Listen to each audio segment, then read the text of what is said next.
Hi everyone, welcome to Queen of the Household. Today I want to talk to you about something that I think all of us struggle with from time to time, and that is feeling overwhelmed or feeling like we just never have enough time. We get to the end of our day and we feel like our to-do lists just never get done.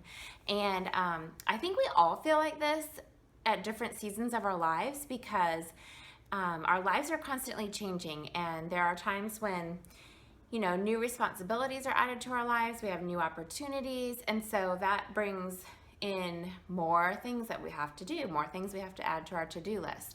But I don't think it's healthy for any of us to ever stay in a state of feeling overwhelmed.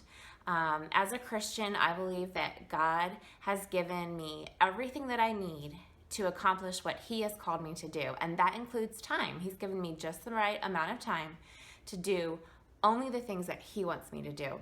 So whenever I start to feel overwhelmed or like I just can't get my to-do list done, then I know that something needs to change in my life. So it usually boils down to one of two things.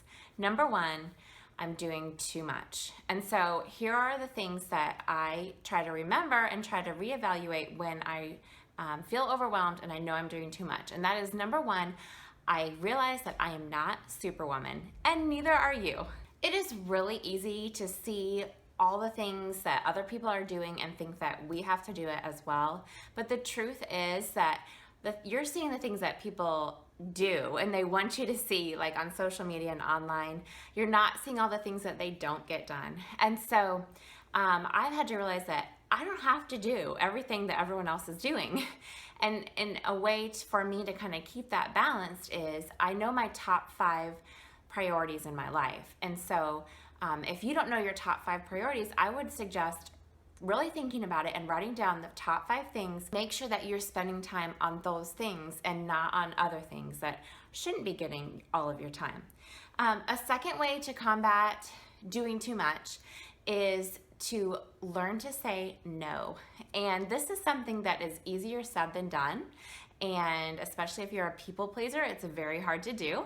But I can assure you that the more you do it, the easier it gets. And this is something that I've been working on in my own life. There are a few things that help me say no. And that is, number one, I don't give an answer right away. Instead, I like to tell them, let me get back with you on that one. And this is a couple of things. Number one, I can talk to my husband about it. I can pray about it.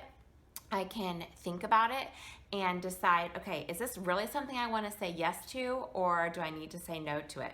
And then if I need to say no, I can kind of build up the confidence that I need when I'm going to go back to the person and give them an answer. And especially if you know that this person is going to kind of push you and ask you for reasons why you're telling them no, you can kind of come up with some things that you would say back to them if they say no, or if they say, well, why not? Or, but we really need you. Then you can come up with what you would say in response to that. If that is something that you struggle with and you always give in, oh, okay, I'll just go ahead and do it. No, give yourself some time to build up that confidence to say no.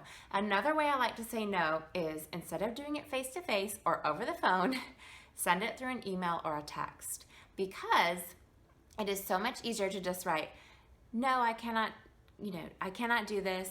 Thank you so much. Have a great day. And leave it at that. And then you're not on the phone saying, no, I really wish I could, but I can't. And you're trying to explain your answer to them when you don't really need to explain your answer to them. So saying no really helps out a lot.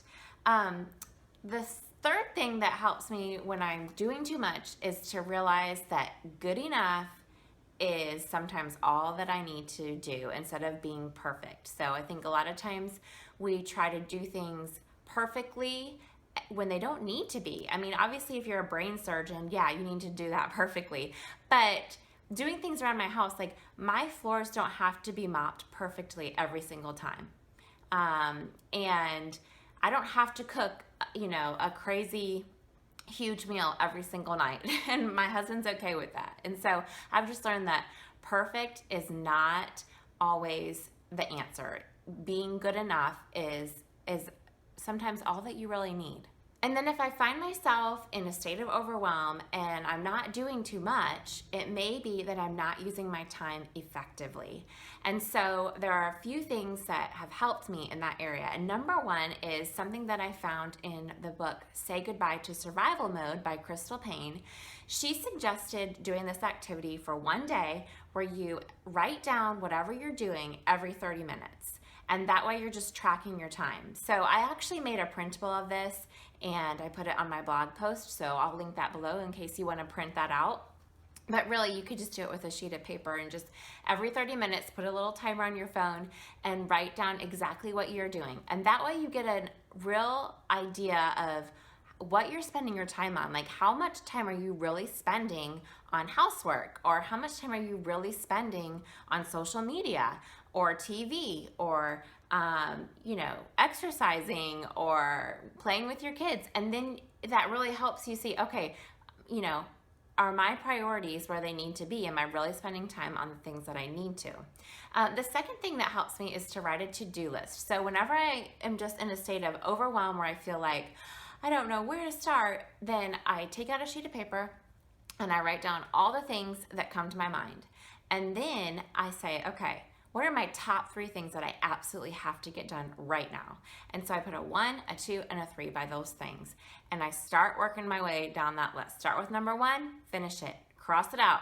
Go to number 2, finish that one and cross that out. And then to 3 and cross that out. If I still have time, then I'll go back to my list and I'll choose the next 3 and I'll just work my way down through that list. And that really gives you a focus and you're using your time more effectively that way. And then the third way that I use my time more effectively is by following routines. So if you have been around my blog for very long, then you probably know that I love routines. And I have talked about my weekly cleaning schedule, my daily schedule, my morning and evening routines on my blog.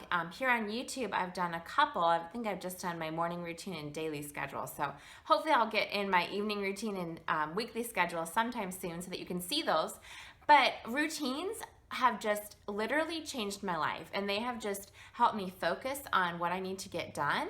And instead of wandering around from place to place in my home, and it frees up a lot of time for me so that I can do other things that I want to do. So if you don't follow routines, I would highly suggest following those. Again, on my blog, I have a whole page where you can download some printables to help you create your own routine. So I'll link that down below as well. So anyways, I hope that helps you. If you ever feel overwhelmed, go back to 2 things. Number 1, are you doing too much? And number 2, are you using your time effectively?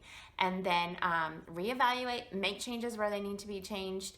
And I can assure you that if you make the right changes, then you won't feel overwhelmed, at least not as often. And you'll get that to-do list done. So anyways, thanks for watching, and I will see you in the next one. Bye.